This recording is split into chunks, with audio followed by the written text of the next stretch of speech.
চলতি বছরের 21শে ফেব্রুয়ারি রাজ্যে তৎকালীন মুখ্যমন্ত্রী অনন্ত মহারাজকে ওরফে নগেন্দ্র রায়কে বাংলার যে সর্বোচ্চ সম্মান সেটা দিয়েছিল।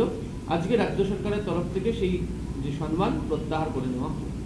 আমরা হোল হার্টেডলি গোটা বিষয়টাকে ওয়েলকাম করছি।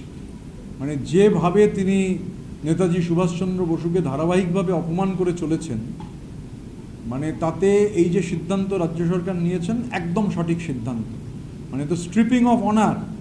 আমি তো আরও খুশি হব কেউ যদি মানে নেতাজির যে চরম অপমান হয়েছে পাগড়িটা হচ্ছে টেনে খুলে নেয়, পাগড়ির মধ্যে পালক লাগিয়ে চারিদিকে হচ্ছে সংসেজে ঘুরে বেড়ায়, ওই পাগড়িও টেনে খুলে নেওয়া দরকার।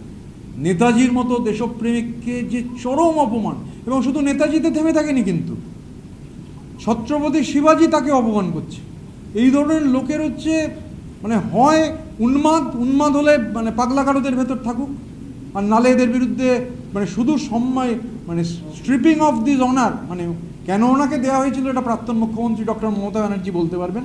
আমি ডক্টর ব্যানার্জির সিদ্ধান্তের কেন নেওয়া হয়েছিল জানি না, কিন্তু কারণ উনি এই ধরনের কথা মানে নানান ধরনের অসংলগ্ন এবং মনীষীদের অপমান করা দীর্ঘদিন ধরেই করছেন।